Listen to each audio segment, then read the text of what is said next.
जाति के आधार पर रिजर्वेशन देना, आरक्षण देना ये मजबूरी थी, क्योंकि वो सोसाइटी में दबे कुचले हुए लोग थे। जिसकी जितनी संख्या भारी उसकी उतनी हिस्सेदारी। अब हमको पता चल गया कि ओबीसी जो है वो 63% है बिहार में, तो उस आधार पर ओबीसी को प्रायोरिटी दिया जाएगा कि हाँ इतने प्रतिशत ओबीसी है तो उनको इतना हमको देना पड़ेगा रिजर्वेशन या भागीदारी।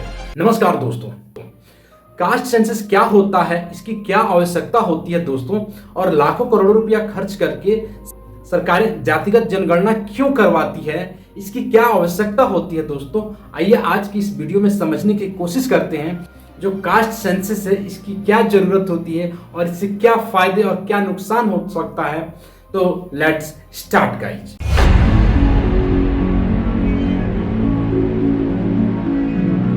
बात करने वाला हूं बिहार की, क्योंकि बिहार में आज जो जातिगत जनगणना सरकार ने कराई थी उस पर बहुत राजनीति पहले हुई, मामला सुप्रीम कोर्ट तक भी गया था। उसके आंकड़े आज बिहार सरकार ने जारी कर दिए।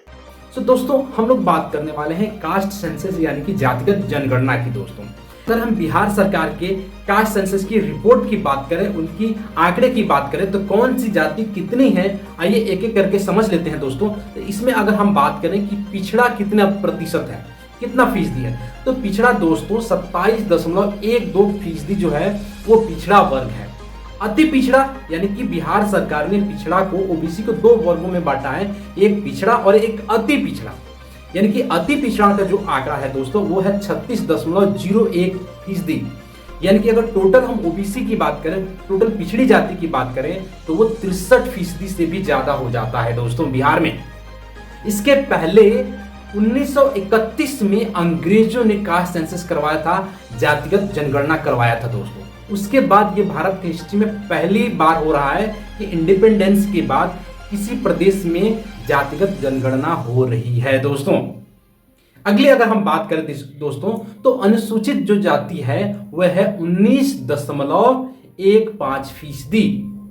दोस्तों अगर हम बात कर ले अनुसूचित जनजाति यानी कि शेड्यूल ट्राइब कास्ट आदिवासी की, तो वो 1.68% यानी कि 1.68% अनुसूचित जनजाति है दोस्तों। और अगर हम बात करें जनरल की तो वो 15.52%, यानी कि जो जनरल कैटेगरी है, सामान्य वर्ग है, वो 15.52%, यानी कि 15.5% से थोड़ी सी ज्यादा जनरल है। अगर टोटल हम बात कर लें दोस्तों कि जो पिछड़ा, अनुसूचित जनजाति और आदिवासी सब मिलाकर के 84% से आसपास हो रहे हैं दोस्तों, आप समझ सकते हो। और जो अगड़ा बनाम पिछड़ा बिहार में हुआ है, आप समझ सकते हो कि ओबीसी के ऊपर के आने वाले 2024 की इलेक्शन में बहुत बड़ा मुद्दा होने वाला है। इसीलिए ये कास्ट सेंसस करवाया गया है या इसकी आंकड़ा रिलीज किया गया है चुनाव से पहले दोस्तों। अब इससे बीजेपी को क्या नुकसान होने वाला है और जो विपक्ष है उसको क्या फायदा होने वाला है दोस्तों, चुनाव से पहले ये रिलीज करके। राहुल गांधी भी ओबीसी के लेकर के बार बार आगे चल रहे हैं, क्योंकि उन्होंने कहा कि जो वुमेन रिजर्वेशन है, अभी बीजेपी ने चुनाव से जस्ट पहले स्पेशल सेशन बुला करके वुमेन रिजर्वेशन की आंकड़ा रिलीज किया दोस्तों। अगर अभी तक आपने वुमेन रिजर्वेशन यानी कि महिला आरक्षण बिल के बारे में नहीं जानते हैं और उसके बारे में जानने की कोशिश करना चाहते हैं, तो मैं उस पर वीडियो बना रखा हूं दोस्तों। उसका लिंक मैं डिस्क्रिप्शन में दे दूंगा, आप वो वीडियो वहां से जाकर के देख सकते हैं कि वुमेन रिजर्वेशन बिल क्या है। तो जो वुमेन रिजर्वेशन बिल जो मोदी गवर्नमेंट ने लाया वो अभी लागू नहीं हो रहा, वो लागू होगा 2031 के बाद ही लागू हो सकता है। लेकिन अब बिहार सरकार या विपक्ष क्या कह रहा है कि जो ओबीसी की डेटा है वो रिलीज हो गया है, तो सबसे ज्यादा तो ओबीसी है, अनुसूचित जनजाति सबको मिला देकर 84% हो रहा है। यानी कि अगर इनकी वोट बैंक अगर विपक्ष को मिल जाता है तो वो आने वाले टाइम में गवर्नमेंट अपना बनाने में सफल हो जाएंगे। और बिहार सरकार, बिहार ही ऐसा प्रदेश है दोस्तों, और नीतीश कुमार ऐसे नेता है जिन्होंने महिलाओं को 50% रिजर्वेशन उन्होंने लोकल बॉडीज की इलेक्शन में उन्होंने दिया। यानी कि जो पंचायत के निकाय के चुनाव होते हैं उसमें 50% महिलाएं हैं, बिहार सरकार ने किया। और बिहार सरकार ने पहली बार ये जातिगत जनगणना को करवाया है दोस्तों। अब हम लोग समझ लेते हैं जो जातिगत जनगणना है दोस्तों, इसकी क्या आवश्यकता है दोस्तों। कहा जाता है दोस्तों कि संविधान कहता है कि हमारे सोसाइटी में इक्वलिटी आ सकता है, और डीपीएसपी कहता है, डीपीएसपी स्पेशल प्रोविजन है संविधान में, कि समाज के किसी एक तबके को अगर आपको आगे बढ़ाना है, अगर वो पिछड़ा है, समाज से बहुत ही वंचित है, तो उसको अगर आपको आगे लाना है तो उसके लिए आपको स्पेशल प्रोविजन देना पड़ेगा दोस्तों। तो अब किस आधार पर आप उसको स्पेशल प्रोविजन देंगे दोस्तों? अगर आपको नंबर नहीं पता है, आपको संख्या नहीं पता है कि कितने लोग पिछड़े हैं, तो किस आधार पर आप देंगे उनको बेनिफिट, किस आधार पर उनको रिजर्वेशन या जो भी स्पेशल प्रोविजन आप बनाना चाहते हैं, किस आधार पर देंगे? इसलिए जातिगत जनगणना जरूरी होता है दोस्तों। कहा जाता है कि जिसकी जितनी संख्या भारी उसकी उतनी हिस्सेदारी, यानी कि जिसकी संख्या जितना होगा उसको उतना ही तो डिवाइड किया जाएगा। तो हमको पता होना चाहिए कि कौन सी जाति कितनी है।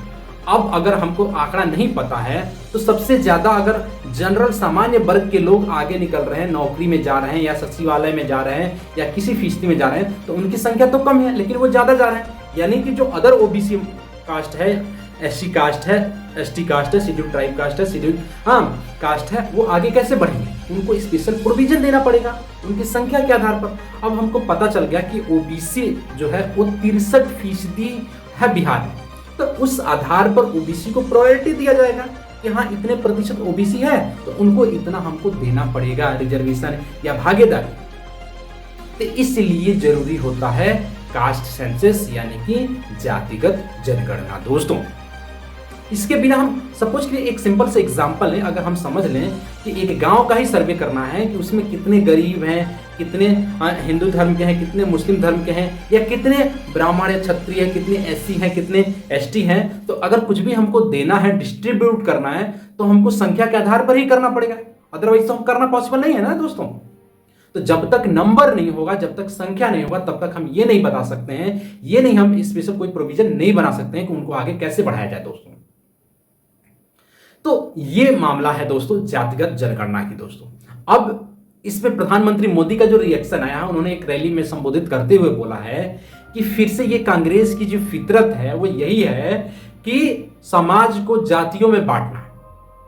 दोस्तों जाति में बांटना ये कब से शुरू हुआ था? ये ऋग्वेद से शुरू हुआ था दोस्तों। उस समय से जाति बांटना शुरू हुआ था, लेकिन जब संविधान बना, जब रिजर्वेशन बना, तो जाति के आधार पर रिजर्वेशन देना, आरक्षण देना ये मजबूरी थी, क्योंकि वो सोसाइटी में दबे कुचले हुए लोग थे। आप सुन सकते हो मोदी जी क्या है। वो तब भी जात पात के नाम पर समाज को बांटते थे, आज भी वही पाप कर रहे हैं। तो आपने सुना माननीय प्रधानमंत्री नरेंद्र मोदी ने क्या कहा, जातिगत जनगणना के रिपोर्ट पर उनके क्या रिएक्शन थे। अब इस पर विपक्ष का यह कहना है कि सरकार ये जातिगत जनगणना नहीं करवाना चाहती है, क्योंकि अगर वो करवा लेगी तो आने वाले 2024 के चुनाव में वो हार जाएगी, क्योंकि ओबीसी की जो जनसंख्या है वो ज्यादा है, और बीजेपी को ऐसा माना जाता है कि वो क्षत्रिय ब्राह्मण यानी कि जनरल वालों का पार्टी है, यानी कि 15% 86% के ऊपर 84% के ऊपर क्या कर रहा है? राज कर रहा है, ऐसा बोलना है विपक्ष का। आपने देखा बिहार में भी ठाकुर बनाम ओबीसी कैसे हुआ था। तो ये पॉलिटिकल स्टंट है दोस्तों, विपक्ष कुछ चाहता है और पक्ष कुछ और चाहता है दोस्तों। इसमें हम लोग क्या कर सकते हैं? हमारी इसमें कोई भागीदारी नहीं है दोस्तों। इसमें कहना यही है कि कास्ट सेंसस हमारे हिसाब से जरूरी चीज होता है, क्योंकि जब तक संख्या आपको नहीं पता होगा तो आप स्पेशल प्रोविजन कॉन्स्टिट्यूशन के आधार पर नहीं बना पाएंगे उनको सोसाइटी के मेन फ्रेम में लाने के लिए दोस्तों। आपको ये वीडियो कैसा लगा दोस्तों, हमें कमेंट सेक्शन में जरूर बताइएगा। हमारे चैनल पर नए होंगे तो चैनल को जरूर सब्सक्राइब कीजिएगा, बेल आइकन जरूर दबाइएगा। मिलते हैं अगले वीडियो में, तब तक अपना ध्यान रखिएगा। जय हिंद, जय भारत, नमस्कार दोस्तों।